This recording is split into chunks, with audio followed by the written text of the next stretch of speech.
Egunon guztioi, eskerrik asko hona etortzeagatik, orain arrakala hasiko da. Bueno, seguramente muchos de vosotros os habéis topado alguna vez en algún programa de mano con nuestra protagonista de hoy, con Ana Contreras Elvira. Su trayectoria es tan larga que se agotaría el papel de toda Europa. Está comprometida desde muy joven con el teatro, la propia tradición del teatro, y trabaja desde hace décadas para la mujer en el mundo de la escena. Es doctora en Filología Hispánica, licenciada en Dirección de Escena y Dramaturgia por la RESAD y además licenciada en Derecho. Es profesora actualmente del Departamento de Dirección Escénica de la RESAD, donde organiza también las jornadas de teatro y feminismos.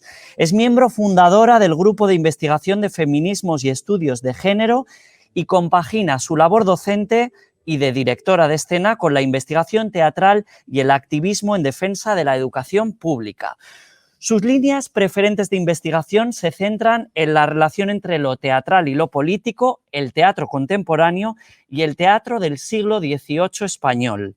Ha dirigido más de 30 espectáculos y seguirá haciéndolo hasta que el cuerpo aguante. Bienvenidos a este ritual online. Aquí vamos a invocar al veneno del teatro, a sugestionarnos con el arte de la imaginación y seguro que Ana Contreras nos va a hechizar con su experiencia. Hoy, sin revelarnos el truco, Ana nos regala esta charla, El milagro y la magia en escena, tradición y contemporaneidad. Ana, egunon. Hola, ¿qué tal? Unai, buenos días y muchas gracias ¿Cómo por estás? esta presentación tan ¿Cómo estás, estupenda. Ana? Estoy muy bien, la verdad.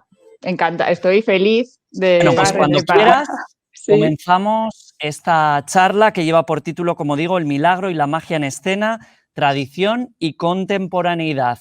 Adelante. Quiero decir, Ana, perdóname, que no quiero que se me olvide, que si cualquiera de vosotros que nos estáis viendo queréis dejar alguna pregunta, comentario o sugerencia, podéis hacerlo en el chat que hay a la derecha de esta ventana que abrimos a Rakala en YouTube, ¿vale? Y después Ana contestará unas cuantas preguntas. Eskerrik asko, adelante, Ana. Muchas gracias. Bueno, pues quiero daros las gracias a Dancerti. Voy a intentar poner la presentación así, porque esta invitación me ha permitido reflexionar conjuntamente sobre dos de mis investigaciones de los últimos tiempos, que son el milagro y la magia en escena. Cuando me llamó Xavier proponiéndome hablar de este tema de este año, el tema de este año que es la tradición, pensé enseguida en esta cita del filósofo Reyes Mate. Él dice que la ética y la memoria van de la mano, la memoria es la lectura moral del pasado. Esa lectura moral del pasado está guiada por la búsqueda de la verdad y la justicia. Y para mí hablar de magia y milagro hoy es un poco hablar justamente de eso, de la ética, de reivindicar la ética de la memoria, ¿no? Aunque puede parecer contradictorio porque la tradición, según la definición de la RAE, alude a la transmisión de costumbres, ritos o literatura de generación en generación, o los rasgos de géneros y formas artísticas que han perdurado a lo largo del tiempo. Pero yo de lo que quiero hablar justamente es de lo que hay detrás de la tradición, de lo que significaron en su momento unas manifestaciones artísticas que hoy a unos les parecen obsoletas y a otros identitarias e imprescindibles, ¿no? Luego intentaremos ver qué tiene que ver la memoria y la tradición con la escena contemporánea. Pero he rescatado una frase de Angélica Lidl que da algunas pistas. Ella dice que lo que verdaderamente le ofrece el acontecimiento escénico al espectador es la posibilidad de desear y recordar. Magia y milagro, por así decirlo, son dos caras de una misma moneda que podemos denominar lo sobrenatural, ¿no? La magia y el milagro son dos manifestaciones que corresponden a un modo de concebir el mundo como un lugar encantado, es decir, regido por poderes ocultos y lleno de secretos difíciles de descifrar, pero también un mundo donde todo es posible. Es un paradigma que estuvo vigente en la historia de Occidente durante siglos y que se reflejó en la escena de muchas maneras, en los temas, las tramas, los personajes, los géneros, la escenotecnia, etcétera, ¿no?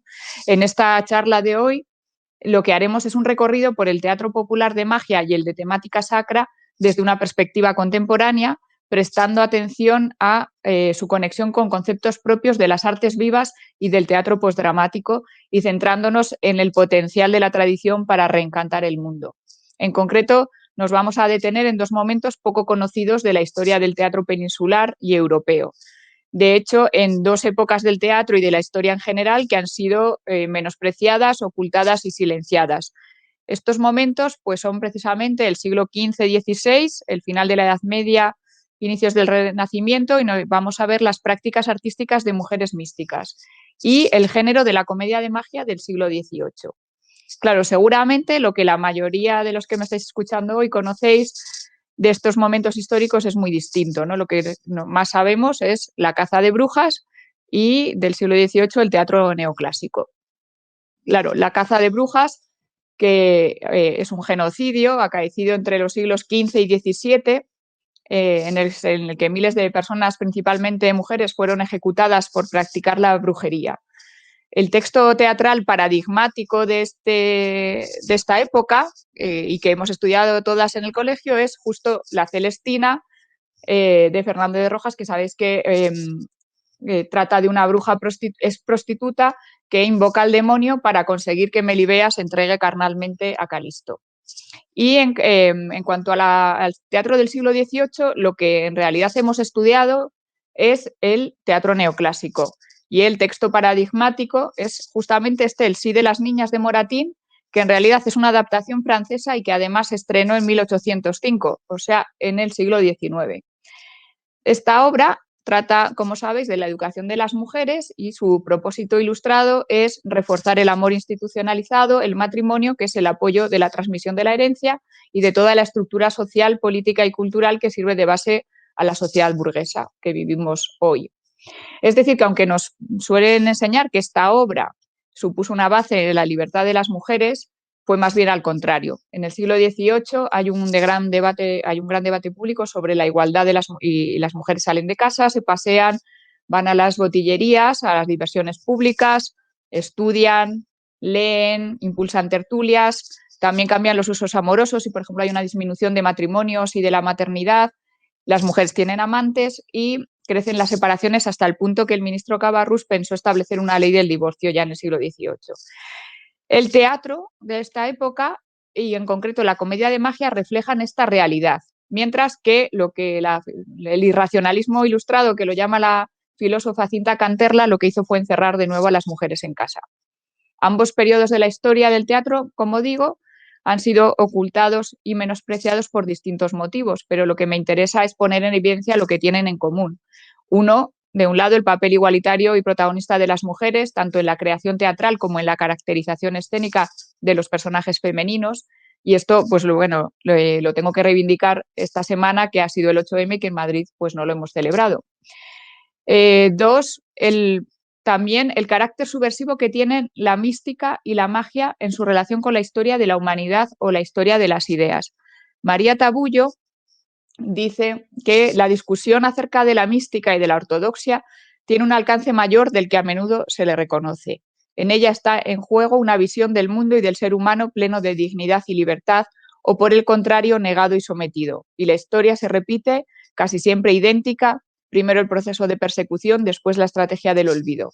Si los textos o la memoria perviven, hacer que desaparezcan, negar su existencia o bien transformar su significado, domesticarlos. En este sentido, a veces la tradición, tal y como la conocemos, lo que hace es domesticar esa visión del mundo subyacente en las prácticas, y por eso es por lo que hoy propongo el ejercicio de restaurar el significado originario. Algo parecido a lo que dice María Tabullo respecto de la mística lo dice Silvia Federici respecto de la magia en su libro fundamental para entender cuál es el funcionamiento del patriarcado dentro del capitalismo, que se llama Calibán y la bruja, mujeres, cuerpo y acumulación originaria. Ella dice que la erradicación de las prácticas mágicas era una condición necesaria para la racionalización capitalista del trabajo, porque la magia aparecía como una forma ilícita de poder y un instrumento para obtener lo deseado sin trabajar. Es decir, aparecía como la puesta en práctica de una forma de rechazo al trabajo. Y la existencia de creencias mágicas era una fuente de subordinación social. Por eso es por lo que el Estado persiguió pues, la magia llamada brujería, ¿no? y esta persecución llegó hasta el siglo XVIII. Es decir, que ambos periodos están unidos de algún modo.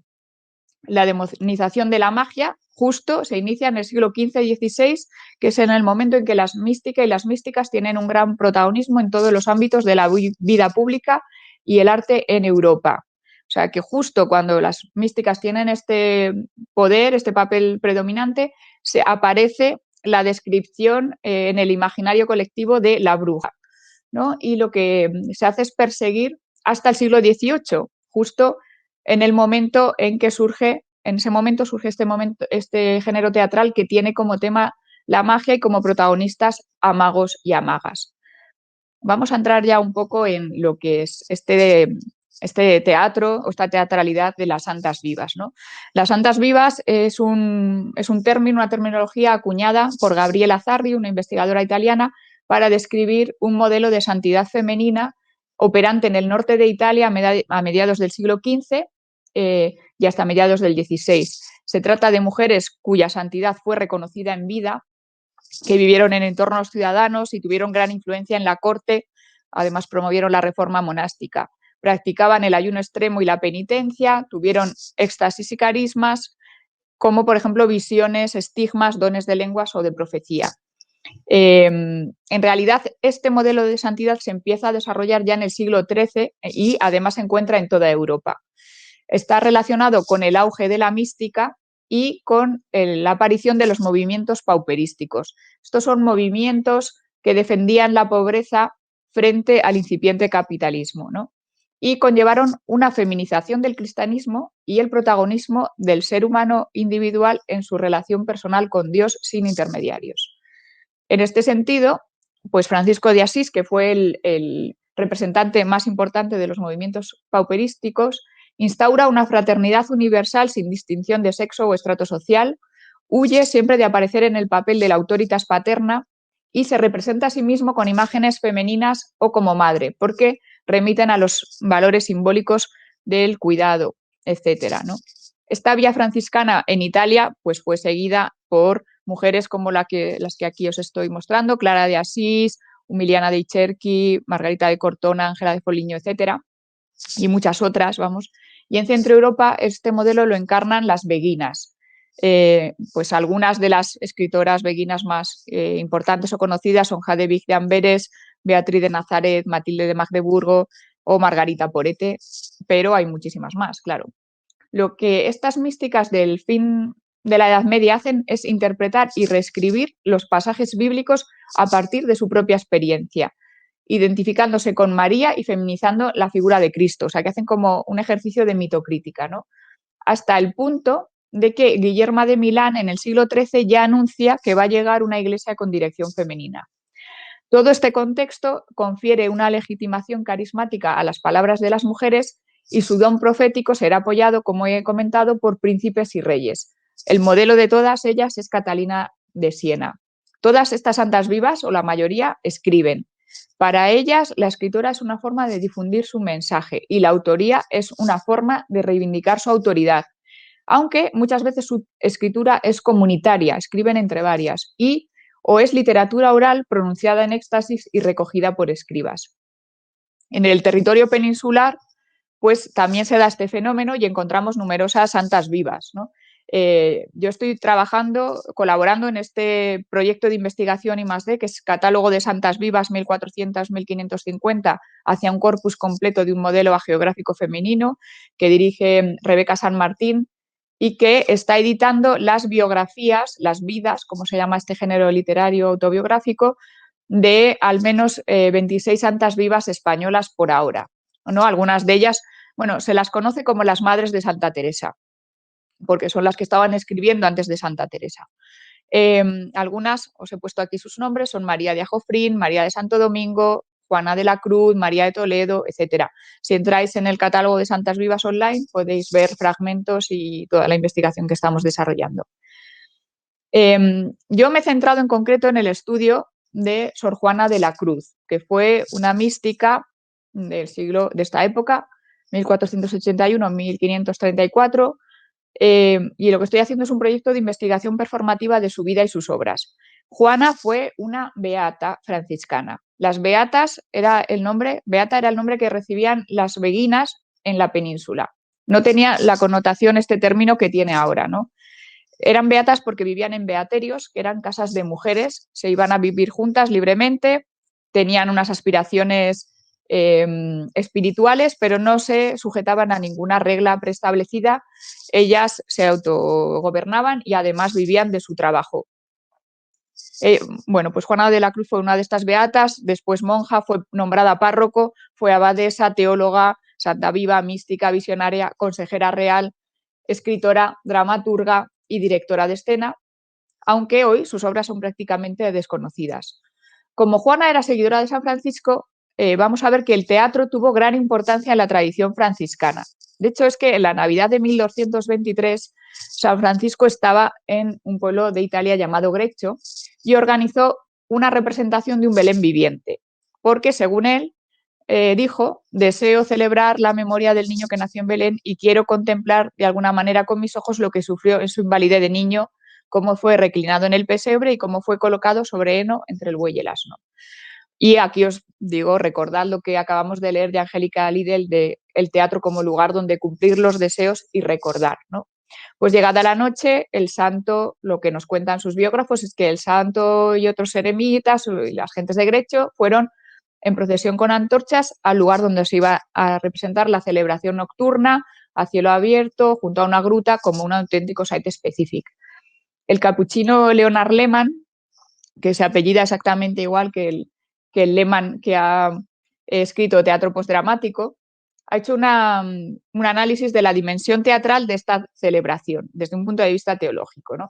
Dice que la celebración de Greccio fue una celebración litúrgica cuasi dramática cuyo punto esencial consistió no en la representación de una historia, sino en la actualización y vivencia de un misterio de fe. La Navidad de Greccio fue una fiesta única porque no se volvió a representar y porque además tuvo connotaciones especiales al organizarla Francisco.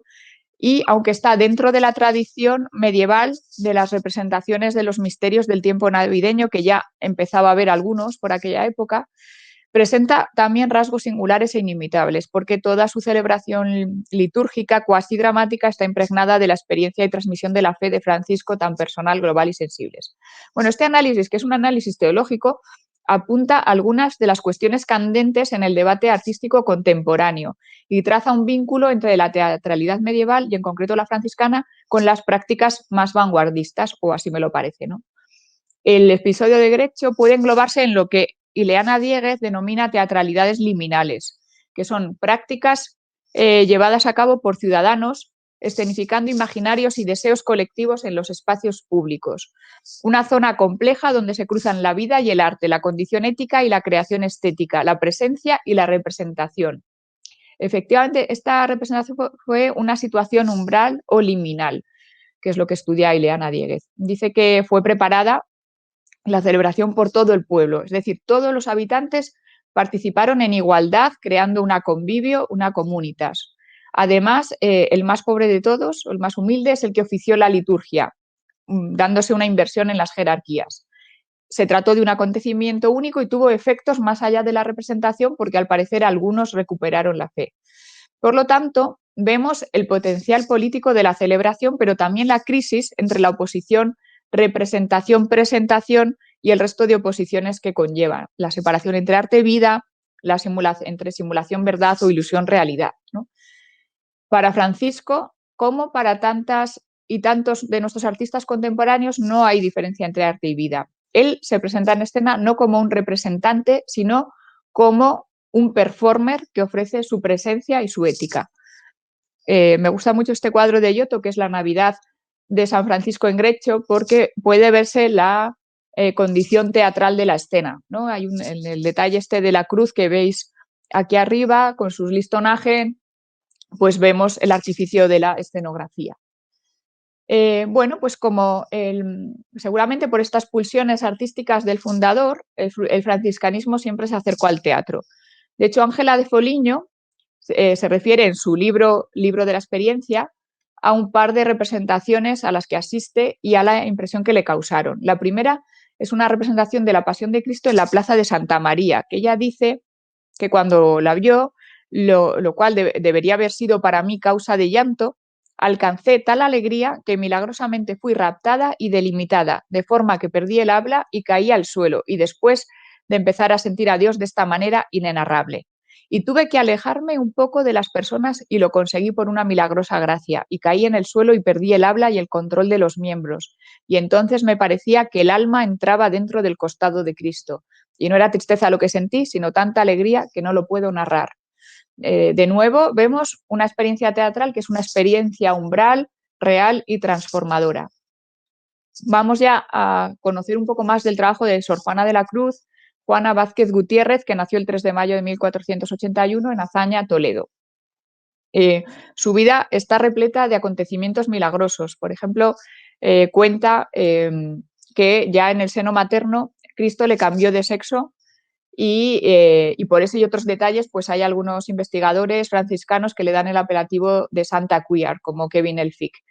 Para las personas que les interese ahondar en la liminalidad de género en el cristianismo medieval, pues pueden consultar el blog santosqueer.blogspot.com. Bueno, a los 15 años escapa de su casa vestida de hombre para profesar en el Beaterio de Santa María de la Cruz.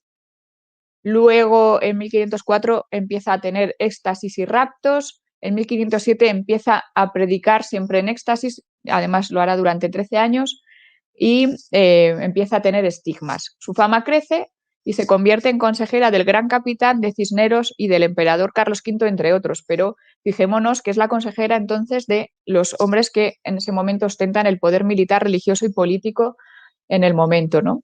A los 28 años es elegida abadesa. Esto se produce también después de un momento milagroso en que ella, en éxtasis, habla, a través de ella, habla a Dios, pero habla en vasco. Ella nunca había hablado vasco antes y entonces hay alguien allí que lo entiende y Dios lo que dice en vasco es que le ha elegido a ella como abadesa. Comienza su mandato estableciendo votos y clausura y convierte el beaterio en un convento. Quizá algunas personas dicen, algunas investigadoras, que es una estrategia de supervivencia ante la persecución de mujeres que hemos visto que empezó entonces, ¿no? En 1510, Cisneros la nombra párroco de Cubas y por tanto le concede la administración de los bienes y beneficios de la parroquia. Este nombramiento fue ratificado 2 veces por el Papa Julio II. No es un caso aislado en la historia, varias abadesas fueron también párrocos, como por ejemplo la de las Huelgas, la de Fontebrol, Conversano, Montbéliard, Hildesheim, entre otras muchas más. El diaconato entonces era el máximo privilegio que podía alcanzar una mujer en la iglesia, pero quizás Juana aspiraba más porque ella escribe que la Virgen María es un sacerdote grande y está por encima de todos los sacerdotes, ¿no? En 1521 cesan las hablas, pero no las visiones. Unos años después, en 1527, es depuesta como abadesa por denuncias, al parecer de la vicaria y de otros hombres de la orden. Y por entonces ella ya está postrada en el lecho por artrosis, pero desde allí dicta los sermones y, bueno, en un año es vuelta a ser nombrada abadesa hasta que el 3 de mayo de 1534 muere. El 3 de mayo en que nació y murió es el día de la cruz. Los libros que se atribuyen a Juana y a las monjas de su monasterio, porque ya digo que la escritura de estas mujeres no es individual, sino comunitaria, son El Conorte, que es un libro de sermones, el libro de la casa y monasterio de Nuestra Señora de la Cruz y Vida y fin de la Bienaventurada Virgen Santa Juana de la Cruz. Vamos a ver qué tienen de teatral estas obras, estos libros. El Conorte, bueno, consiste en 78 sermones, uno por cada fiesta del calendario litúrgico. Cada uno de ellos se divide en 3 partes. La primera es una exposición dramatizada del episodio bíblico al que hace referencia a la fiesta concreta, pero está ampliada respecto de ese episodio bíblico. La segunda narra las fiestas que se hacen en el cielo en conmemoración de ese día, con descripción de las danzas, la música, el vestuario, los banquetes, etc. Y la tercera parte es la explicación teológica y la lección moral de ese relato bíblico. Mi tesis, además, es que este libro puede leerse como un tratado de teatro y para teatro medieval renacentista, porque las fiestas que se hacen en el cielo son simétricas a las que se hacen en la tierra, por lo que nos ofrece un catálogo de usos festivos de su tiempo. Y además, en la exposición dialogada que abre cada sermón, lo que vemos son pequeñas piezas dramáticas, ¿no? Y lo que vemos es la labor de una dramaturga. En el libro de la casa y monasterio de Nuestra Señora de la Cruz, que es un libro que cuenta la historia del beaterio y monasterio hasta el siglo XVII, haciendo énfasis en la época de Sor Juana, pues se incluyen 2 autos para la fiesta de la Asunción de la Virgen, 2 pequeñas piezas teatrales. Una es la muerte de la Virgen y la otra la lucha de los ángeles y coronación de la Virgen o Angeliomaquia. Las notas de dirección de estos 2 textos dramáticos están en varios sermones de El Conorte. Os he puesto aquí una cita de una parte de cómo ella explica cómo se tiene que representar esta fiesta. Dice, ha de ser hecho de esta manera, que han de hacer un tablado muy alto y adornado y empamentado, como a manera de cielo y con algunos asentamientos a manera de sillas, y hay una silla más alta y adornada que todas, y en ella sentado uno muy apuesto y vestido y autorizado, el cual esté puesto en lugar de Dios Padre, y por semejante estén en las otras sillas y por todo el tablado muchos niños y mancebos de buen parecer, y todos muy vestidos y apuestos y con alas pintadas como ángeles. En cuanto a la vida y fin de la bienaventurada Virgen Santa Juana de la Cruz, que es una vida, es decir, una geografía, está escrita en tercera persona y lo interesante desde el punto de vista teatral es que las monjas transcriben los diálogos mantenidos por Juana con su ángel de la guarda, San Laurel, que como ha visto María Luengo son absolutamente teatrales. Tras la muerte de Juana, bueno, varios eruditos escribieron sus biografías a partir de esta vida y a partir de esas biografías se escribieron varias obras de teatro que tienen como protagonista a Juana. La más conocida es la de Tirso de Molina, que es una trilogía, La Santa Juana, pero bueno, veis aquí otros autores como Sales Barbadillo, Bernaldo de Quirós o Cañizares que también escribieron sobre ella. Seguramente Juana vio representaciones en Toledo y en Illescas, porque en estos siglos ya había estas representaciones teatrales y su vocación teatral se despertó a la vez que la religiosa. Pero en todo caso, Juana no es la única monja que hace teatro. Hay muchas noticias de teatro conventual femenino, por ejemplo, algunas en el siglo XV pues, se hicieron bastante teatro en el convento de Calabazanos y en el convento de Santa María de Bretonera. En el XVI conocemos algunas dramaturgas como María de San Alberto y Sor Cecilia de Nacimiento. Y en el siglo XVII son muy conocidas Sor Marcela de San Félix, Sor María Duceo, Sor Ángela de Acevedo o Sor Juana Inés de la Cruz. Pero solo algunas de todas este teatro conventual, de este rico teatro conventual que está todavía por investigar. En todo caso, la visión que Juana ofrece del teatro es totalmente positiva, ¿no? En todos los sermones es Dios mismo el que pide que se le hagan representaciones o remembranzas. Porque efectivamente, como decíamos antes, como decía Angélica Lidl, el teatro permite rememorar o recordar, es decir, volver a pasar por el corazón. No tenemos imágenes de las representaciones de Juana, aunque sí, bueno, pues muchas descripciones de cómo era este teatro, cómo se ha puesto, pero también todavía quedan vestigios de este teatro medieval en la península. En concreto, bueno, os voy a poner esta imagen de la bajada del Ángel en Aranda de Duero. Y también tenemos esta conocida imagen del Misterio de Valenciennes que me gustaría señalar algunas concomitancias entre este teatro medieval y el contemporáneo, ¿no? Un misterio es un espectáculo comunitario, participativo, en el que los espectadores a la vez son espectadores, son actores, ¿no? Y que también muchas veces es un site específico, una pieza paisaje. Pero nos interesa tener en cuenta no solo el teatro realizado por beatas y monjas, sino también es importante destacar los rasgos performativos de la santidad, como ha puesto de relevancia Rebeca San Martín, ¿no?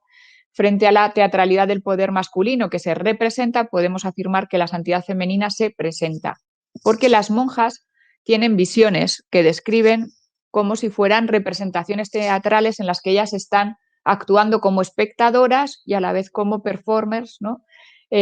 A veces tienen un papel protagónico porque tienen un diálogo con Cristo, la Virgen y los ángeles, como ocurre aquí, ella está viendo una imagen, lo que está ocurriendo en el cielo y se lo cuenta a sus hermanas. En realidad es, pues eso, una performer que utiliza los mismos recursos que los performers contemporáneos, la oratoria y la éfrasis este tipo de intermedialidad que consiste en la descripción verbal de una imagen visual. Pero es que además las santas son consideradas así porque hacen penitencias extremas y tienen trances y estigmas. Erika Fischer-Lichte, por ejemplo, también ha visto esta relación entre las prácticas penitenciales y los actos performativos contemporáneos. En el libro de la casa se describen algunas de estas penitencias que hacían las monjas y dice, por ejemplo, que antes de Navidad se tendían cada noche 1 hora al hielo desnudas y algunas veces 3 horas, tanto que se quitaban cantidad de escarcha de las cabezas.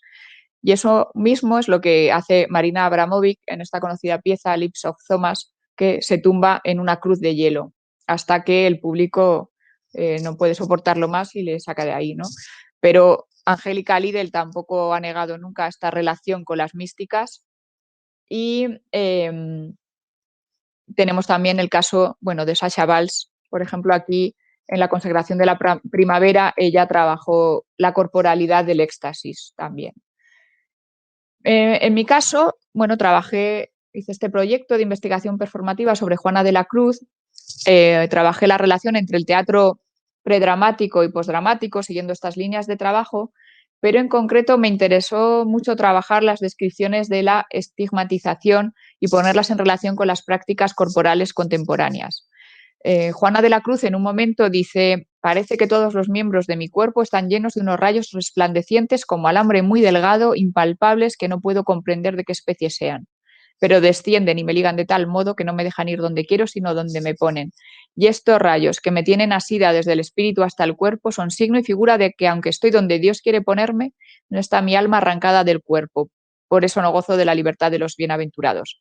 Esta descripción de la estigmatización describe también, ha sido representada muchas veces en la pintura, por ejemplo, la estigmatización de San Francisco, de Santa Teresa. Aquí os he puesto una imagen de Fra Angelico, ¿no? De estos rayos que unen el cuerpo del estigmatizado con la figura de Cristo.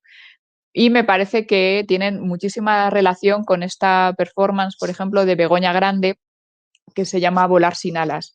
De hecho, cuando hicimos, en la última representación que hicimos del espectáculo, que titulé como Alambre muy delgado, conté con varios artistas corporales extremos, una de ellas Begoña Grande, en la que hizo como una parte de esta pieza. Incluimos su pieza Volar sin alas dentro de lo que era el espectáculo.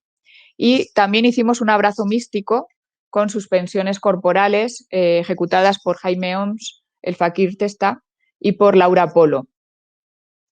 Este espectáculo lo representamos en un espacio no convencional, que es el Museo Zapadores de Madrid, dentro del festival Místicas, que organicé en octubre de 2019, precisamente para conectar y visibilizar los trabajos de teatro contemporáneo que están haciéndose ahora mismo a partir de textos de místicas y monjas, y que, bueno, si entráis en la web festivalmísticas.com podréis ver una descripción de toda la programación. Bueno, hasta aquí hemos visto las representaciones que empezaron a hacerse en la Edad Media para las grandes fiestas del calendario litúrgico como la Navidad, la Pascua, la Ascensión de la Virgen, etc.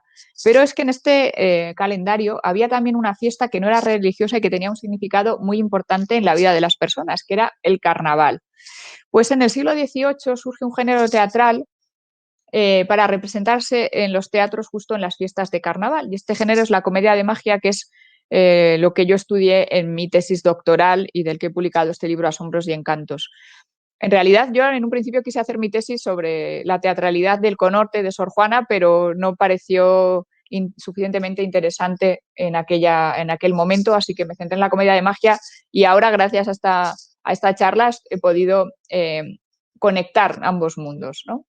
La comedia de magia fue el género teatral que mayor éxito alcanzó en España en el siglo XVIII, pero hay que decir que muy similar a la comedia de magia, aunque con características particulares, hubo este tipo de espectáculos en toda Europa. Y quizás es un género sincrético, o sea, tuvo muchísimo éxito, es un género sincrético que recoge perfectamente los distintos elementos que conforman el espíritu de la época. La magia en realidad aparece en la literatura dramática desde los mismos orígenes, pero lo interesante es que en esta época la magia y sus practicantes, los magos y las magas, se independizan de otro tipo de obras y tramas y se constituye un género centrado en este fenómeno en exclusiva, ¿no? La comedia de magia lo podemos definir como un género escénico espectacular e híbrido, es musical también, en el que la magia debe ocupar un lugar esencial en la trama y cuya finalidad es divertir al público en el contexto festivo del carnaval, aunque después se presentará en cualquier momento del año. Especialmente se representa cuando las compañías necesitaban recaudar dinero urgentemente después de algún periodo de cierre de los teatros, por ejemplo, por luto real o por una pandemia. Estos son los componentes, los elementos fundamentales de la comedia de magia. Es, como hemos dicho, que haya magia y magas y magos protagonistas o personajes importantes, que haya tramoya y espectáculo. Y esto en todos los aspectos, ¿no? En la escenografía se utiliza muchísima maquinaria, muchísimos vuelos, hundimientos, transformaciones, giratorios, el vestuario es de gran riqueza y heterogeneidad y hay muchísima música y muchísimos bailes. Pero además es un espectáculo de excesos y de risas, porque justamente el objetivo de la fiesta de carnaval es celebrar el disfrute de la vida y el exceso antes de la mortificación de la cuaresma, gozar y reír hasta la saciedad. Las comedias se contagian, por lo tanto, de este humor que está basado en el disparate, la burla, la sátira, la parodia, el mundo al revés. En cuanto a la magia, los magos y las magas, bueno, muchas veces algunas comedias están inspiradas en personas reales, como por ejemplo esta Marta la Marantina, que estaba basada en Marta Brosier, que es una mujer poseída por el diablo, una francesa poseída por el diablo en la Edad Media. Juan de Espina, que fue un científico de la corte de Felipe II, o Pedro Vallalarde, que está basado en una leyenda de Salerno. Como veis, cuando un personaje gustaba, se hacían muchas obras sobre ese mismo personaje, se hacían series como hoy se hacen las series televisivas. Aquí os he puesto que de Marta, por ejemplo, hubo 6 partes y de hecho no las tenía por qué escribir el mismo autor necesariamente. Por ejemplo, una de las obras de Marta Abandonada y Carnaval de París, lo escribió Ramón de la Cruz. Bueno, muchas comedias de magia se distinguen también porque el título lleva la palabra asombro, ¿no? Así tenemos El asombro de Jerez, Juana Larrabi Cortona, que era una señora muy guapa, gitana, que llevaba un vestido un poco corto, y El asombro de Salamanca, que tiene por protagonista una maga llamada Cristerna y que es trasunto de la reina Cristina de Suecia, que es una mujer que nunca quiso casarse y que abdicó para dedicarse a estudiar y viajar. Otras veces el título suele ser bastante más largo y añaden el mágico o la mágica, como por ejemplo el mágico Brocario, el mágico lusitano, la mágica Margarita, el mágico Apolonio, la mágica de Nimega, el mágico africano, el tirano mágico de Serván, el mágico de Mogol o la mágica florentina. Bueno, algunas tramas. Os voy a contar así para que os hagáis una idea de qué iban estas obras, ¿no? Pues Marta la Marantina trata eso de una joven francesa que vive amancebada con el demonio, que es un galán llamado Garzón, debido a una maldición que le lanzó su madre de niña. En la primera parte, su padre la encierra mientras se va a la guerra para intentar evitar las habladurías porque dicen que la joven hace prodigios extraños. Ella escapa, por supuesto, porque al fin y al cabo es una maga, y con apariencia de hombre y un ejército de autómatas da la victoria al rey. Se enamora de un varón rebelde y cuando va a casarse el diablo celoso la rapta. En las siguientes obras pues van desarrollándose todo este asunto de los amoríos de Marta con el varón y con el diablo. Bueno, Pedro Vallalarde, por ejemplo, es un pastor que un día va por el bosque, está en el bosque y ve a Diana, una joven aristócrata que está de caza. Un cuadro muy similar a este de Amigoni nos podemos imaginar en escena. Diana es perseguida por una fiera, Pedro la salva, se enamoran, escapan, la familia no está de acuerdo con este matrimonio desigual e intenta matarles. Ellos, de todas maneras, se casan y en la segunda parte ya Pedro muere porque, bueno, siguiendo lo que es la leyenda del mágico de Salerno. Pero entonces la serie sigue y las siguientes partes serán protagonizadas exclusivamente por Diana. Pues vamos a ver algunos ejemplos de cómo era la tramoya. ¿Vale? Os he escogido este del mágico africano, que ni siquiera es la más espectacular, pero bueno, tiene todos los elementos de las escenografías y las transformaciones mágicas. En escena hay un peñasco que de repente se transforma en una hermosa nave y en ella van Federico y una lucida tripulación. Se cubre el teatro de olas a la vez, entre ellas aparecen nereidas y tritones, o sea, imaginamos que desde los escotillones surgen hacia arriba nereidas y tritones con vistosas caracolas en las manos. Sube también un claro sol que da bastante luz al teatro y en su centro Apolo con su lira. Luego bajan unos vuelos verticales de bajada o quizá diagonales, bajan Eolo y Tetis con sus carros tirados de sirenas y los vientos de cuyas bocas salen ráfagas de gaza que llegan a las velas de la nave como inspirándola. No tenemos imágenes de escenografías de comedias de magia en sí, pero sí de otras obras musicales de gran espectáculo, como es este cuadro, por ejemplo, que veías antes, de Battaglioli, del escenógrafo y pintor Battaglioli, que representa un vistoso jardín, que es otra de las escenografías típicas de la comedia de magia en la que aparecen autómatas, estatuas que se mueven, etcétera. Tanto estética como ideológicamente, entonces, podemos entender que la comedia de magia del 18 es el producto culminante de una forma de entender el mundo que recoge la tradición medieval del carnaval, como estamos viendo, la de la magia renacentista y la de la fiesta barroca. En este sentido, es un género altamente alegórico que está emparentado con la emblemática. La emblemática es un género literario que incluye texto e imagen, como los cómics hoy en día o las novelas gráficas, y que influyó enormemente en el teatro barroco. Pero además es en la que se funden pues, muchas ideas dieciochescas e incluso ilustradas. Sobre el carnaval, Ileana Dieguez, en el mismo libro Escenarios liminales, habla de que cualquier discurso artístico estructurado a partir de los procedimientos de inversión carnavalesca representa una transgresión y desmitificación de los discursos oficiales y monologuistas.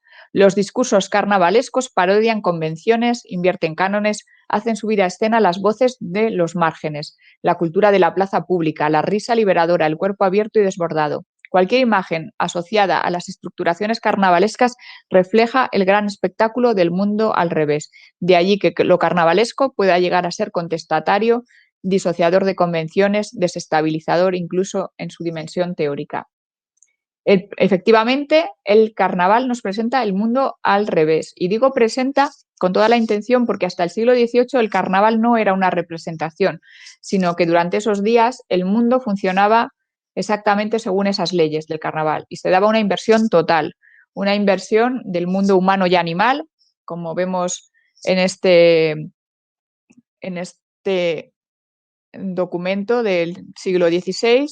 Vemos que hay humanos animalizados, animales humanizados, vemos una inversión también sexual y social, ¿no? Vemos aquí un señor llevando a su criado a cuestas o en el centro una mujer vestida de guerrero, en actitud guerrera, y a sus pies está un señor con barba y vestido de mujer realizando como suplicando, llorando, etcétera, porque la inversión era total, no era solo un disfraz, sino que se actuaba de esa manera, se performaba el género, ¿no?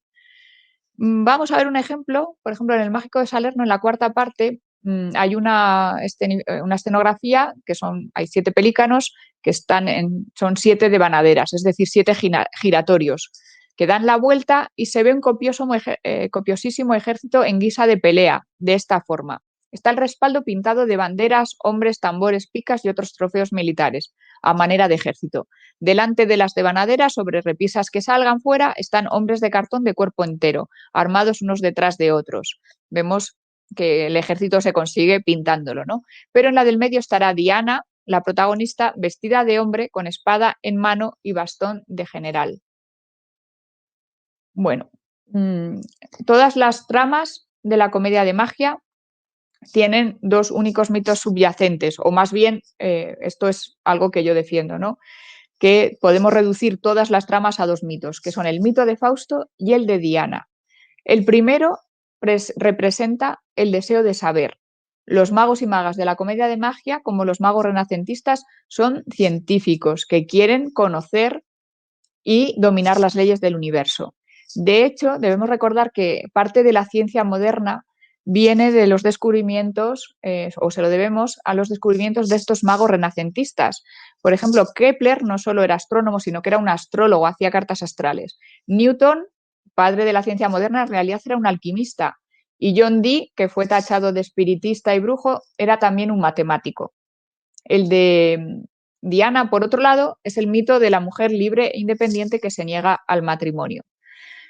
Por eso es bastante habitual que en las comedias de magia se presente la descripción del estudio del científico. Y disculpad que se ha trastocado las letras, se ha quedado muy pequeño, pero os había puesto una descripción de un estudio de un científico. Siempre hay en todas las comedias de magia una escena que ocurre en el estudio del científico.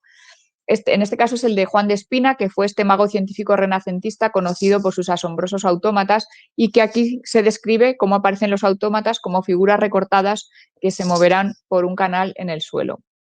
En cuanto a la fiesta barroca, lo que ocurre con las comedias de magia es que esta fiesta, que en el siglo anterior había sido un signo distintivo de la aristocracia, ahora se plebeyiza. Es decir, las capas populares, al representar estas fiestas en escena, y se dotan de estas fiestas y de sus significados simbólicos, basados, como digo, en la emblemática, ¿no? Por lo tanto, las capas plebeyas disfrutan y se sienten como aristócratas. Paradójicamente, por lo tanto, la inversión de mundos carnavalesca, la potencialidad de la magia y la transmisión de saberes a las capas populares analfabetas que se produce con la difusión de las ediciones baratas de estos libros de emblemática, y sus representaciones de estos mensajes en escena, transmiten ideas que no difieren mucho de las ilustradas, aunque en realidad van mucho más allá de lo que realmente querían los ilustrados, ¿no? Por ejemplo, Juana Larrabi Cortona es una maga gitana. Es un personaje positivo, es una mujer muy guapa, es madre, es deseada por varios hombres, pero ella lucha por ser libre. Su antecedente está en una de las novelas ejemplares de Cervantes, pero es muy interesante que justo en este momento en que se produce un intento de exterminio de los gitanos españoles, que esto es otra de las historias vergonzosas, vergonzantes que no solemos contar, bueno, pues en este momento se hacen esta serie de obras sobre Juana Larrabi Cortona en la que se produce una visibilización positiva del colectivo gitano en escena.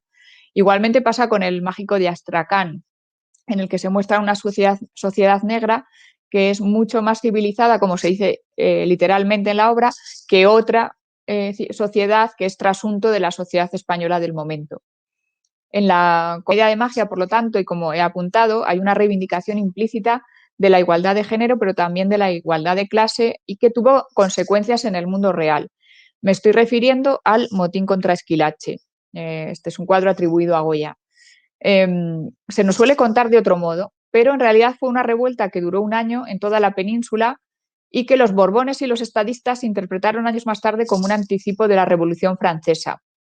Se produjo en Semana Santa, justo después de que ese año se prohibieran los carnavales y se prohibiera consiguientemente la representación de la comedia de magia correspondiente. Lo que ocurrió fue que el pueblo llano, hombres y mujeres, liderados también por este fraile que vemos aquí, entró en el Palacio Real y obligó al rey a salir al balcón y prometer las 10 cosas que le exigía el pueblo, entre otras, bajar el precio del pan y del aceite. Luego después la comedia de magia se prohibió en 1781 porque los ilustrados pensaban que había que evitar insuflar peligrosas fantasías en el pueblo. Esto también se suele contar de otra manera, pero sospecho que se referían a la fantasía de que podían entrar en el Palacio Real y decirle al rey lo que tenía que hacer. Hoy en día, la comedia de magia, bueno, ha logrado una nueva atención, ¿no? Por películas y novelas como las de Harry Potter o por series como la de Juego de Tronos. Esta imagen no es muy diferente de las que se veía en las comedias de magia en aquella época con frecuencia, aunque a veces en vez de un dragón iba montada en un águila o en otro, la maga o en otro tipo de animal mitológico. Hoy en día, bueno, por mi parte, hace unos años en 2018 dirigí una dramatización de El asombro de Salamanca en la Compañía Nacional de Teatro Clásico. Aquí vemos al elenco. Pero podemos encontrar vestigios de lo que fue la comedia de magia en espectáculos de grandes ilusiones y también en el teatro de Philippe Gentil y de Mary Underwood, por ejemplo, en algunos de los de Lepage y su hermana, y de Marisa Carneschi o Aurélie Thierry, etc. Bueno, para concluir, al inicio decía que mi propósito era recordar lo que hay detrás de algunas tradiciones, como la de las representaciones teatrales de origen medieval y temática bíblica y la tradición del carnaval, conectando este último con este género prácticamente desconocido que es la comedia de magia del siglo XVIII.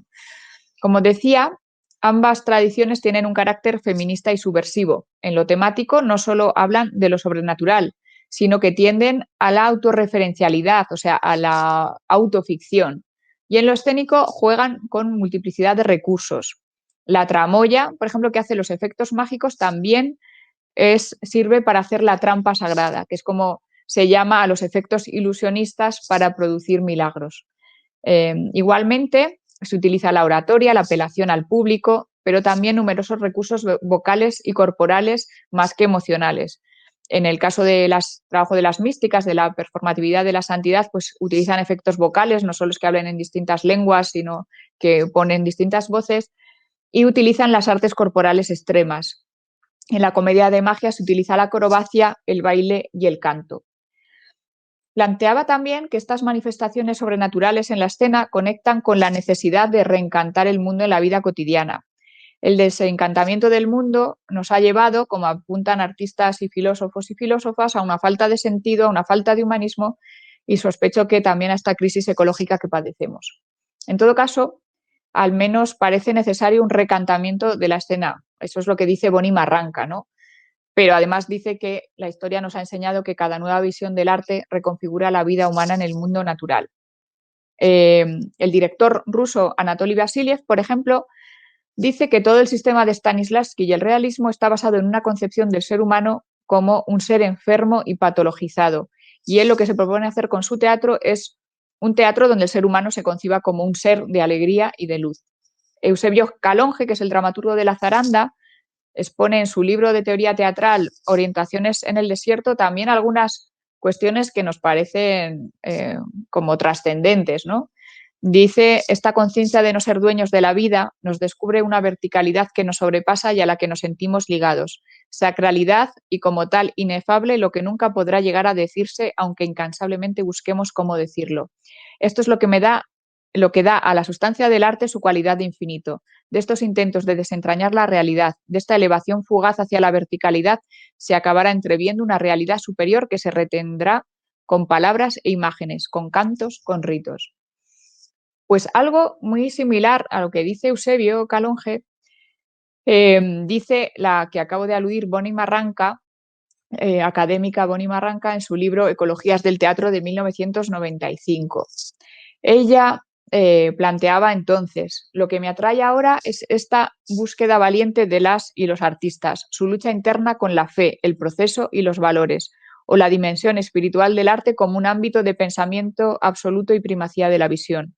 Incluso cuando nos aproximamos al segundo milenio, las palabras para expresar el mundo del espíritu y el deseo de su expresión en la vida y en el arte se mantienen elusivas, imprecisas, haciendo demandas extraordinarias al lenguaje, el pensamiento y la emoción contemporáneos. En su verdadera esencia, el tema de la ecología abarca preocupaciones espirituales y éticas a la vez que organiza la unión de la subjetividad y de los sistemas de creencias en formas artísticas. La unión extática de arte, ciencia y espíritu crearán el arte del nuevo siglo, del mismo modo que lo hicieron hace 100 años, y lo que podemos discernir son las huellas de una nueva visión del arte, la cual es siempre una nueva ecología. Bonnie Marranca apunta aquí a la capacidad del arte para crear nuevos mundos, como hacía también la comedia de magia y como hicieron las místicas. También a la necesidad del rito para crear cohesión social, cosa que en estos tiempos de pandemia y separación se siente cada vez más acuciantemente, ¿no?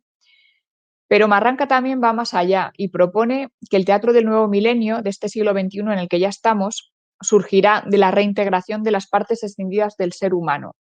La entrada en la modernidad supuso la separación radical de mente y cuerpo y la escisión o incluso extirpación absoluta del espíritu. Pero lo cierto es que la creación artística tanto la creación artística como la científica provienen de nuestra dimensión espiritual, del inconsciente, de las denostadas intuición, inspiración e imaginación, que es lo que reivindican las místicas y la magia.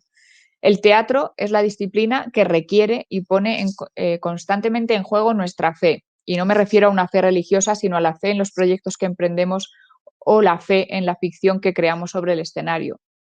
De esta reintegración individual del ser humano, de su mente, cuerpo y espíritu, junto a la reintegración social, suponen recuperar los vínculos con el espacio que habitamos, con el ecosistema. De ahí la importancia que Marranca da a la ecología. El teatro no es ajeno a este asunto porque dice el tema de la ecología abarca preocupaciones espirituales y éticas. El arte en general y el teatro en particular es una forma de perseguir el conocimiento, un conocimiento que abarca pensamiento y poesía, mente y espíritu, sin antinomia y sin escisión. Pero toda proyección de futuro, también en las artes escénicas, pasa por la comprensión, reivindicación y reinterpretación del pasado, porque el pasado no es estable, sino que varía en función de las necesidades del presente. Cada generación escribe, como dice Pedro Córdoba, cada generación escribe su historia reescribiendo la historia de las generaciones pasadas. Y hasta aquí mi presentación. Muchas gracias.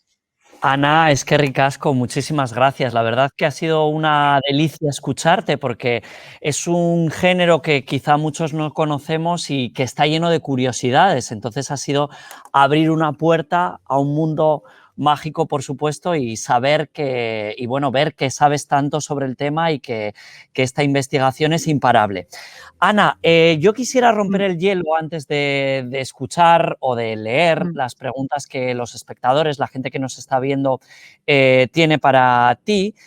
Querría que nos hablaras un poco de esta investigación performativa que has iniciado sobre el personaje de Sor Juana de la Cruz, porque, bueno, a mí personalmente me ha fascinado el tema del euskera, porque tú sabes la dificultad o lo que muchos dicen sobre la dificultad del idioma y que una de esas hablas que tenía Sor Juana de la Cruz fuera precisamente su relación con un idioma con el que no tenía nada que ver. Y bueno, no sé cómo está ese proceso, en qué consiste ese trabajo performativo y a ver si nos puedes dar alguna pauta más. Bueno, pues es un trabajo, la verdad es que yo inicié, o sea, era un deseo que yo tenía hace muchísimo tiempo, trabajar sobre Juana de la Cruz desde que leí La Santa Juana de Tirso y descubrí que se basaba en un personaje real. Pero bueno, por distintas cuestiones no lo pude llevar a cabo hasta 2017, en que entré en este proyecto I+D, que es de edición de textos, pero yo como haciendo, bueno, hice una transferencia de conocimiento, digamos, y trabajé desde esta idea de que no puedes conocer lo que dicen los textos si no lo representas cuando son textos teatrales, ¿no? Entonces, lo que hemos estado haciendo con un equipo muy grande de personas son distintas experiencias en distintos momentos, pues poniendo en práctica y en cuerpo los textos que propone ella. Hicimos, por ejemplo, una primera presentación con una residencia artística en el convento de Cubas de la Sagra, donde ella vivió. Hicimos ahí como en el día de 3 de mayo, el Día de la Cruz, que celebran la muerte de Juana, pues hicimos esta representación de su vida leyendo distintos fragmentos de su obra, bueno, y representando como que nosotras éramos las hermanas, ¿no? Claro, he trabajado, luego hicimos otro espectáculo, un espectáculo comunitario, site specific, para Alcalá, recorriendo distintos lugares que tenían relación con Cisneros, porque Juana nunca estuvo en Alcalá, pero Cisneros sí. Entonces hicimos un espectáculo itinerante que duró 3 horas por distintos espacios y representando distintas cosas como con 100 y pico performers, actores y no actores y todo tipo de personas. Que también fue una cosa fascinante, ¿no? Ahí sí que trabajamos, pusimos en práctica, o sea, representamos uno de los autos o una pequeña parte de los autos dentro de esta otra representación performativa.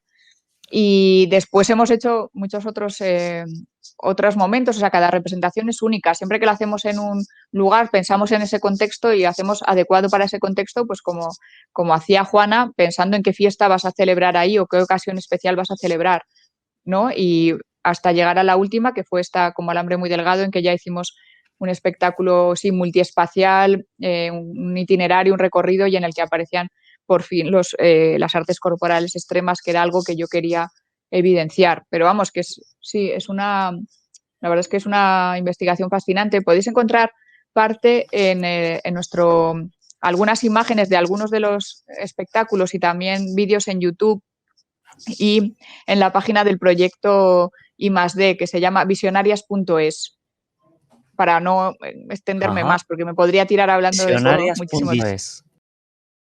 Sí, sí, lo que yo quería Ana, era como poner en bueno, relación, oh, sí, perdona, no, sí, lo que intenté es perdona, poner en perdona. relación los movimientos pauperísticos, o sea, lo que tienen en sí esta idea de despojamiento, de ascetismo y buscar, indagar en lo que tienen de, digamos, de anticapitalista y en lo que se puede trabajar esta estética franciscana, cómo llevarla, estas reivindicaciones espirituales, trasladarlas a reivindicaciones estéticas también de despojamiento, de simplicidad, etcétera. No, perdona, Sí, me ibas a Ana, preguntar algo no, más. decirte, felicitarte, porque todos los mensajes que están dejando en nuestro chat de YouTube, tanto alumnado como profesorado y como todas las personas invitadas, bueno, coinciden todos en lo interesante que ha sido la charla y lo curioso, ¿no? Lo que decíamos antes, un tema tan desconocido, ¿no? Como es esta magia en escena. Seguiremos también con interés. Ahí hemos visto ese libro que publicaste, creo que ya hace unos años, Asombros y Encantos, escena de la comedia de magia del siglo XVIII, publicado por la Ujú, Resat, ¿verdad? ujú. Ana, y nos preguntan si crees que existe un repunte en el interés por el teatro místico ahora, en la actualidad, y cuál podría ser el motivo. Pues sí, yo creo que existe un repunte, o no sé, bueno, primero porque se está empezando a investigar, ¿no? Lo que hicieron las místicas y se están empezando a editar las obras de estas mujeres que antes se consideraba que no eran literatura, ¿no? Y por eso no se leían. Pero yo creo que sí, que estamos en un momento de crisis, como digo, que hay una crisis económica y espiritual también y una crisis de sentido y que este sentido no tiene por qué ser religioso, porque la mística, de hecho, se sale totalmente de la religión, por eso fue perseguida en muchas épocas, ¿no? Y además que es un fenómeno que aparece en todas las culturas y en todas las religiones de distintas culturas. Yo creo que este repunte, pues sí, se da por esta falta de sentido, por ver que estamos destruyendo el mundo, porque no tiene mucho sentido vivir en esta máquina loca en la que vivimos, ¿no? Y también porque quizá el exceso de consumo, este momento de neoliberalismo atroz, ¿no? En que todo se consume, eh, no sé, están surgiendo un montón de movimientos que son muy similares a los movimientos pauperísticos. Son estos movimientos como el movimiento slow, ¿no? El movimiento del decrecimiento, el trueque, el potlatch o el friganismo. Yo qué sé, hay un montón de cuestiones más bien vitales y económicas que están haciendo que nos fijemos en ejemplos del pasado, como son estos ejemplos del pasado, ¿no? No, por eso creo que no es casualidad que el actual Papa se llame Francisco, que es como San Francisco de Asís, y que ningún Papa había cogido ese nombre, ¿no? Ana, estas puestas en escena tan increíbles que destacas en el siglo XVIII, supongo que requerían una gran inversión, ¿no? Sí, sí. Se gastaban muchísimo dinero, efectivamente, para llevarlas a escena, pero compensaba porque luego lo recaudaban. De hecho, sí, o sea, la maquinaria era alucinante, las descripciones que se hacen, como veis, es alucinante, eran o sea, es un género teatral que es de gran espectáculo, que es muy similar a la ópera y la zarzuela, que en el momento se llama drama armónico, o esa primera zarzuela clásica que es muy poco conocida y que tenía siempre como una temática mitológica. Pero se utilizan generalmente los mismos recursos, muchos vuelos, sí, o sea, se gastaba un montón de dinero. Yo he estado estudiando en el archivo de Villa de Madrid las listas de gastos, cuánto costaba, en quién hacía qué cosa, qué sastres cosían los trajes, quiénes hacían las escenografías y también, por ejemplo, los bailes, ¿no? Que vosotros tenéis una escuela de teatro y danza. Los bailes del 18 son interesantísimos y aparecen los nombres de coreógrafos concretos y además o sea, les pagaban igual que pagaban a los dramaturgos y a otras personas, ¿no? O sea que sí, requerían mucha inversión. Por eso también las entradas eran muy caras y por eso luego los ilustrados dijeron que había que prohibir el género, pero porque la gente pobre se gastaba mucho dinero, no tenía para comer, pero se gastaba el dinero en ir al teatro. Esta es la excusa que dieron, ¿no? Y claro, ahí vemos la importancia, lo interesante es que la gente tan pobre que no tenía para comer, porque además el precio del pan y del aceite habían subido Ya. muchísimo, se lo gastaban aquí porque el teatro era un alimento necesario para el espíritu también, ¿no? O esa es mi idea, vamos, creo que eso es lo que me hace pensar cuál es la importancia del teatro cuando se nos habla de si el teatro es necesario o no. Pues en el 18 la gente creía que era muy necesario, más necesario que comer. Pues, wow. Pues a ver si ahora muchos piensan de la misma manera, no por dejar de comer, sino por seguir yendo al teatro, porque es verdad, lo describías, yo he visto muchas analogías con el tiempo actual que estamos viviendo. Hablabas de Mm, pandemias, ¿no? De cómo eso después deja un pozo para volver a crear un renacer en el teatro, ¿no? Y parece que hay mm. muchas analogías, aunque hablemos de siglos atrás.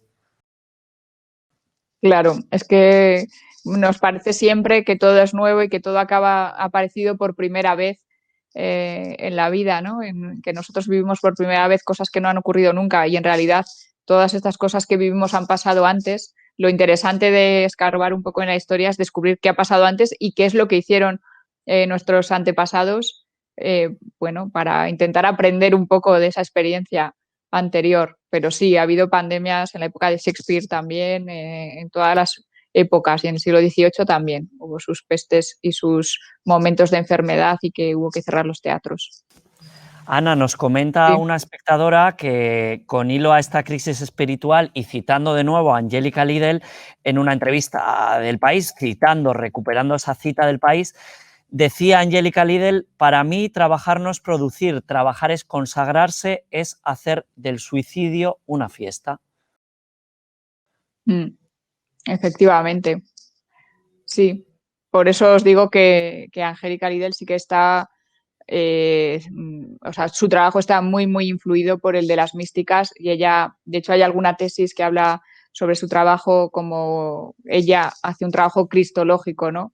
Bueno, que hace un poco lo mismo que hacían las místicas medievales, que es considerar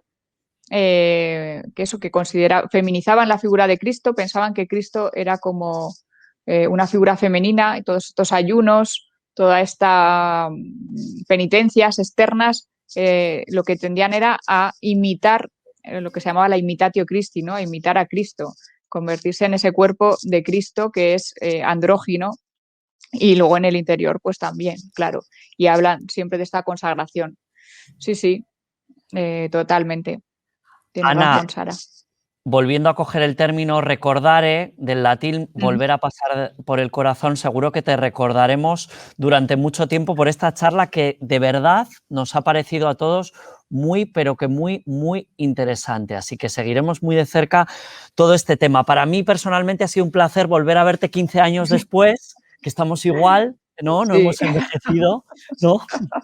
Ahora sabemos más, pero seguimos igual. Así que me alegro de volver a verte y de saber que todo está tan bien. Eskerrik asko, bihots, bihotses, Ana. es que Un beso ricasco muy y fuerte. muchísimas gracias. Ha sido de verdad un placer y una ilusión tremenda poder compartiros estas investigaciones que me apasionan y que, bueno, espero que también os hayan interesado. Y sobre todo, verte de nuevo, aunque sea en este espacio virtual, ¿no? Vernos en escena ha sido Y tanto. fantástico. Muchas Muchas gracias, Ana. gracias. Eskerrik asko. Agur. Agur.